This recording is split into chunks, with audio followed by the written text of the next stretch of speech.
ہم نے خود اپنے ہاتھوں سے کتنا برباد کیا ہے. شادی محلوں میں جا کر دیکھو کون سا اسلام دکھتا ہے.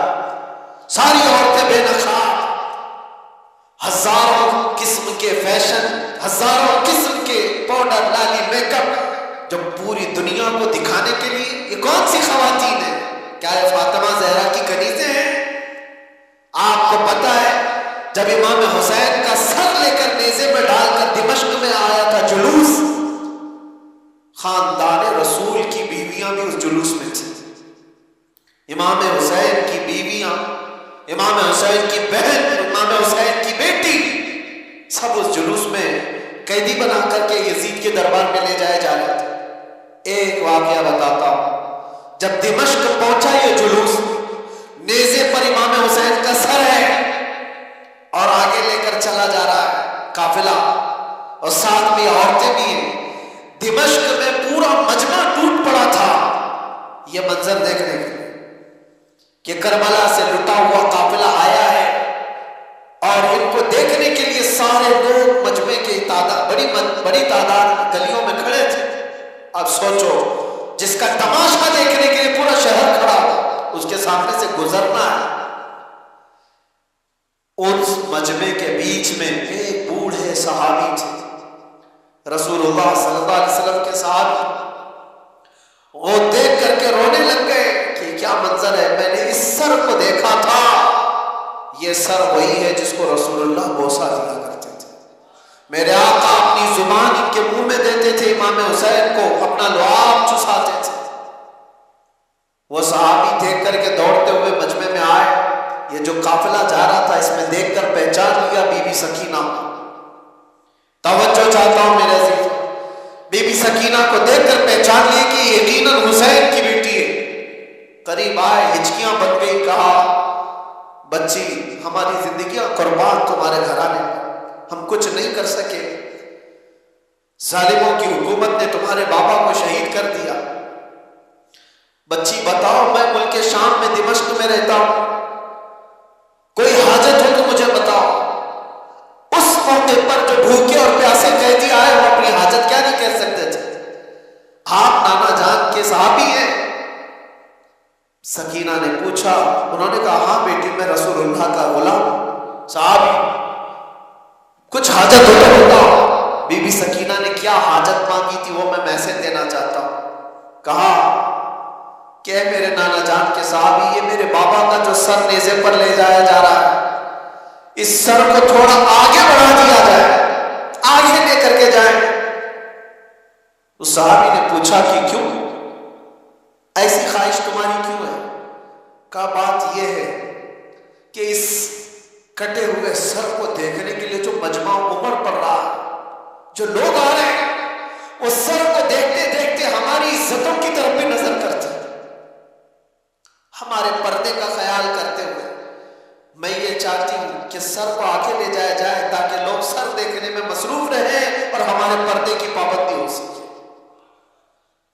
اس موقع پر اگر کوئی اپنے پردے کی پابندی کا خیال کرتی ہو، یہ گھرانہ حسین کا ہے، جس کا پورا گھر لٹ چکا ہو، اور اس وقت 9 سال کی بچی کہتی ہو مجھے میرے پردے کی فکر ہے.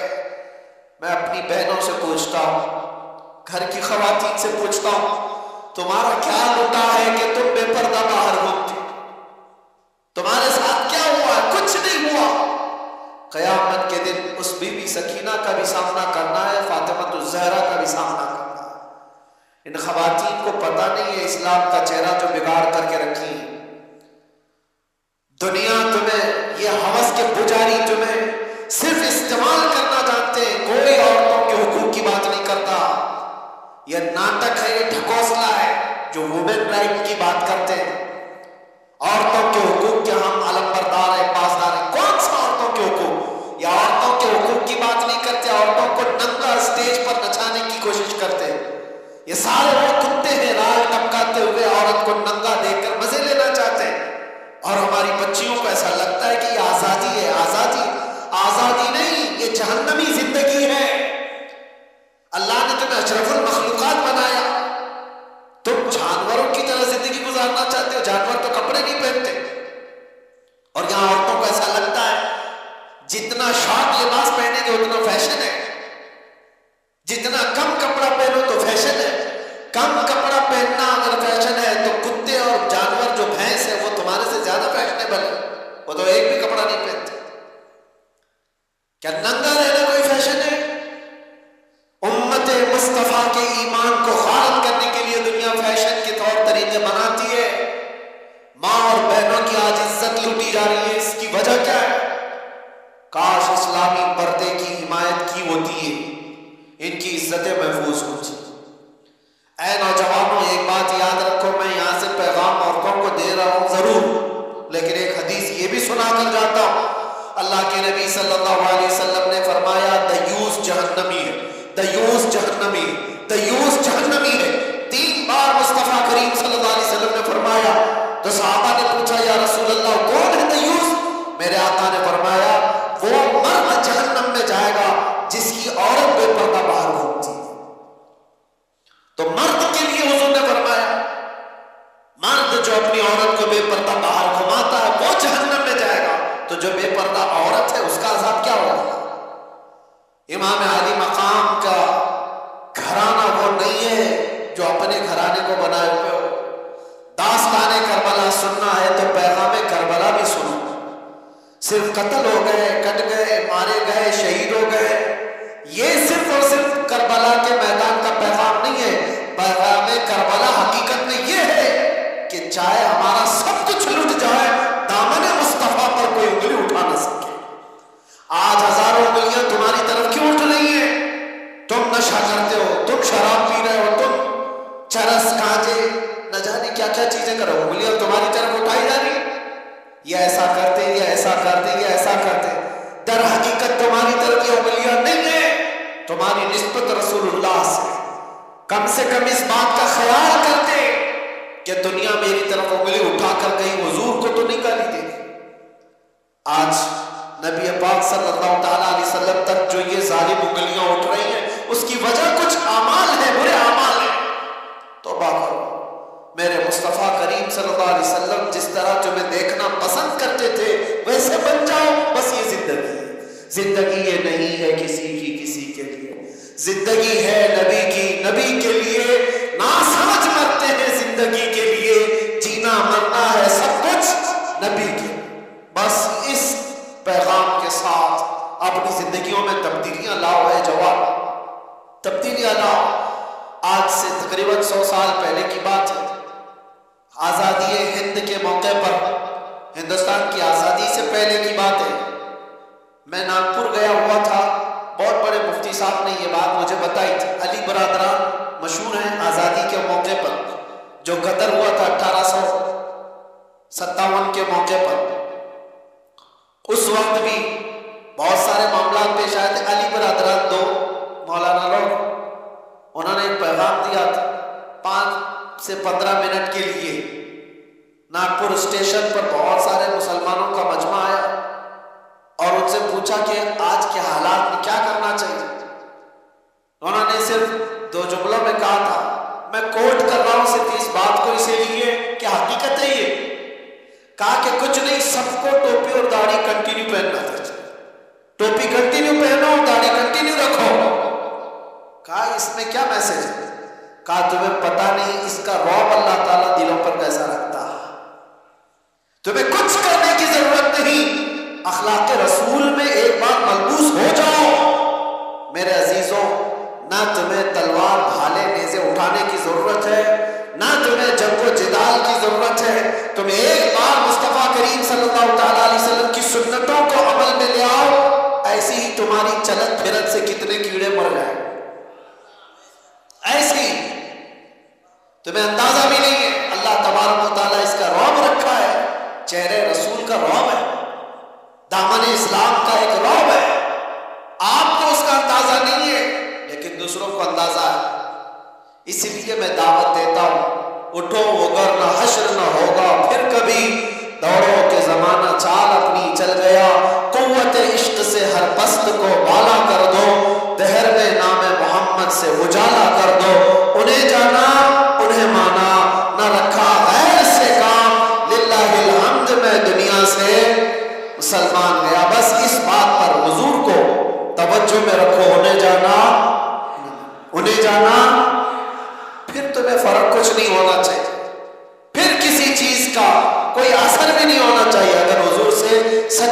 محبت کرتے ہو تو مجھے بتاؤ کیا یہ بات حق ہے یا نہیں؟ وہ جو نہ تھے تو اور وہ جو نہ ہو تو؟ اس جملے پر توجہ رکھنا. بس پورے شعر میں یہ جملہ میں توجہ کے ساتھ عرض کرتا ہوں. ویسے تو یہ پورا شعر یہ وہ جو نہ تھے تو کچھ نہ تھا، وہ جو نہ ہو تو کچھ نہ ہو. جان ہے وہ جہان کی اور جان ہے تو، لیکن اس پورے شعر میں صرف اتنا جملہ یاد رکھنا، وہ جو نہ ہو تو. بس وہ جو نہ ہو تو ہماری زندگی کچھ نہیں. ہمارے نام کے ساتھ وہ جو نہ ہو تو، ہماری قبر میں بھی وہ جو نہ ہو تو، قیامت میں بھی وہ جو نہ ہو تو، کئی اذانوں میں وہ جو نہ ہو تو، قرآن میں وہ جو نہ ہو تو، ہر جگہ پر یہ جملہ یاد رکھنا، وہ جو نہ ہو تو. اسی لیے اقبال نے بھی کہا تھا آبرو ماں زنا میں مصطفیٰ اس، ہم سب کی عزت و آبرو مصطفیٰ کے نام سے ہے. ہر چے دری دنیا بادے مصطفیٰ اس، جو کچھ بھی اس دنیا میں ہے وہ مصطفیٰ کے بعد، حضور کے بعد. یہی پیغام امام علی مقام کا تھا. آخری بات، اور اس کے بعد ہم دعا کرتے ہیں، ذکر کے لیے مجمع زیادہ ہے. آخری بات امام علی مقام کے لیے یہ ایک چیز، قرآن کی آیت میں نے تلاوت کی، آپ نے سنا تھا وَلَا تَقُولُوا لِمَنْ يُقْتَلُ فِي سَبِيلِ اللَّهِ أَمْوَاتٌ. یہ دیکھو عام لوگوں کو بھی آیت یاد ہے، جس کا مطلب کیا ہے؟ اللہ فرماتا ہے اللہ کی راہ میں جو مارے جائیں انہیں مردہ، سب کو پتا ہے. بلکہ وہ کون کہہ رہا ہے؟ خالق کائنات. وہ کہہ رہا ہے بلکہ وہ زندہ ہے. تمہیں اس کا شعور نہیں، تمہیں اندازہ نہیں، وہ زندہ ہے. یہ قرآن گواہی دے رہا ہے شہیدوں کی زندگی. اب مجھے بتاؤ امام حسین زندہ ہے یا نہیں؟ تو زندہ جاوید کا ہم ماتم نہیں کرتے، زندہ جاوید کا ہم. خیر مجھے جو بات عرض کرنی ہے، ایک طرف تو قرآن کی یہ آیت اور ایک طرف دوسری آیت میں آپ کو بتاتا ہوں 20ویں پارے میں اللہ اپنے رسول سے فرما رہا ہے، یا ابو جہل، یا عتبہ، یا شیبہ، یہ سب جتنے دشمنان رسول ہیں، اِنَّكَ لَا تُسْمِعُ الْمَوْتَى وَلَا تُسْمِعُ الصُّمَّ الدُّعَاءَ. اے رسول آپ ان کو اپنی باتیں سنا نہیں سکتے، اس لیے کہ یہ گونگے بہرے مردہ ہیں. اللہ فرما رہا کیا ہے؟ وہ مردہ ہے. کس کو مردہ کہہ رہا ہے؟ وہ چلتے پھرتے بھی ہیں، کھاتے پیتے بھی ہیں، اٹھتے بیٹھتے بھی ہیں، بات چیت بھی کرتے ہیں. اور قرآن کیا کہہ رہا ہے؟ وہ مردہ ہے. اور ایک طرف کربلا کے میدان میں آؤ، ہاتھ الگ ہے، پیر الگ ہے، جسم الگ ہے، دھڑ الگ ہے، گردن الگ ہے. قرآن کہتا ہے وہ زندہ ہے. قرآن کیا کہتا ہے؟ اور دوسری جگہ پر تو اللہ نے اور بھی اس کے بلند بات فرمائی، وَلَا تَحْسَبَنَّ الَّذِينَ قُتِلُوا فِي سَبِيلِ اللَّهِ أَمْوَاتًا، بلکہ ان کے مردہ ہونے کا گمان بھی مت کرو. کہنا الگ بات ہے، سوچنا الگ بات ہے. پہلی آیت میں کیا تھا؟ مردہ نہ کہو. دوسری آیت میں اللہ فرماتا ہے مردہ سوچو بھی مت، سوچ میں بھی نہ آئے تمہارے کیوں مردہ ہے. اب یہ فلسفہ سمجھ میں آتا ہے، جو چل رہا ہے، پھر رہا ہے، کھا رہا ہے، پی رہا ہے، اللہ فرما رہا ہے وہ مردہ ہے، انہیں کچھ سنا نہیں سکتے آپ. اور جو کٹ کے ٹکڑوں میں بدل گئے، اللہ فرما رہا ہے مردہ سوچنا بھی مت، وہ زندہ ہے. قرآن سے پوچھو پھر زندگی اور موت کہتے کسے؟ زندگی اور موت کیا ہے؟ قرآن کے فلسفے کے اعتبار سے تمہیں یہ جواب ملے گا، صرف اور صرف روح نکل جانے کا نام موت نہیں، اور چلنے پھرنے کا نام بھی زندگی نہیں. چلنے پھرنے کا نام بھی زندگی نہیں، اور روح نکل جانے کا نام بھی موت نہیں. حقیقت میں موت اور حیات کیا ہے؟ سنو قرآن کے فیصلے میں کہ اگر نبی پاک کی دشمنی پال کر بادشاہ کی کرسی پر بھی بیٹھ جائے وہ مردہ ہے، اور نبی کی عزت کا پرچم اٹھا کر 1000 ٹکڑوں میں بھی بدل جائے وہ زندہ ہے. موت و حیات عشق رسول کا نام ہے. موت و حیات ایمان کا نام ہے، ایمان کا نام ہے. موت و حیات ایمان ہو تو پھر اب مرنے کا خوف کیا ہے تم؟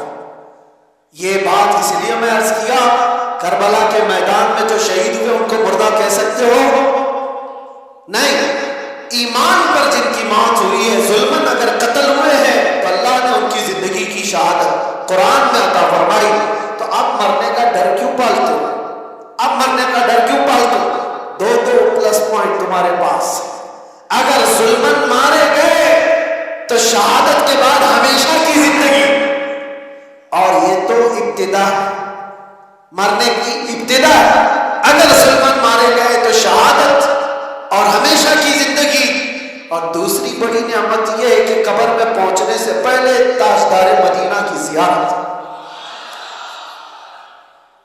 اس سے بڑھ کر کیا اور کیا چاہیے؟ جب کسی بندے کو یہ خیالات ہو کہ مجھے میرے مصطفیٰ کی زیارت کرنی ہے تو وہ بندہ مرنے سے ڈرتا نہیں ہے، بلکہ وہ روز انتظار میں ہوتا ہے کہ وہ گھڑی کب آئے گی جب آنکھیں بند ہوگی اور دیدار مصطفیٰ ہوگا. اسی لیے میرے عزیزوں، جانتے ہو آپ ایک مومن صالح کو موت کے بعد اس کے گھر والے قبر میں لے جا کر دفن کر کے آتے ہیں تو حضور نے جو فرمایا وہ سچ ہے کہ منکر نکیر آتے ہیں، فرشتے آئیں گے سوال جواب کے لیے، لیکن حضور فرماتے ہیں قبر میں بھی ہوں گا. اور منکر نکیر حضور کی طرف دکھا کر کے مردے کو پوچھتے ان کے بارے میں کیا کہتا تھا. یہ سوال ہوگا کہ نہیں ہوگا؟ لیکن شاعر نے بہت اچھے انداز میں اس کو کہا ہے، جو بندہ زندگی بھر یہ تمنا کرتے کرتے کرتے رہ گیا کہ آج ہوگی زیارت کی کل ہوگی، آج ہوگی زیارت کی کل ہوگی، اور مر گیا بندہ، خواب میں زیارت نہ ہو سکی، اب اس کو یقین تھا مرنے کے بعد تو ہوگی، مرنے کے بعد تو پکا ہوگی، اور جب مر گیا تو قبر میں آ کر فرشتے جھنجھوڑ کر اٹھا رہے ہیں تو جھنجلا کر کے کیا کہے گا؟ اب تو پائے ناز سے اے فرشتوں کیوں اٹھو، ارے مر کے پہنچا ہوں یہاں اس دل ربا کے واسطے،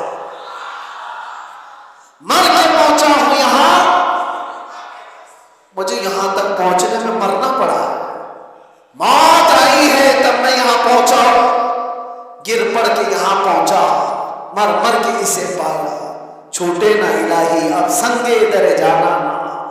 میرے عزیزوں، اس تمنا کے ساتھ اپنی زندگی گزارو. آج جو شب عاشورہ ہے، دعا کرو کہ مولا کریم جب تک ہماری زندگیاں باقی ہیں، ہمارے جسم میں خون کا آخری قطرہ باقی ہے، ایمان اور عزت کی زندگی عطا فرما، اور ظالموں کی صحبت سے اور بزدلوں کی صحبت سے ہمیشہ ہماری حفاظت فرما. ہماری رگوں میں حسینی خون عطا فرما، ہمارے دلوں کے اندر جذبہ حسینی عطا فرما، ہماری اولاد ہماری نسل سب کو غلامان حسین میں پیدا فرما، اور یزیدی فتنوں سے مولا ہمیں ڈٹ کر مقابلہ کرنے کی توفیق عطا فرما. وآخر دعوانا الحمدللہ رب العالمین. السلام.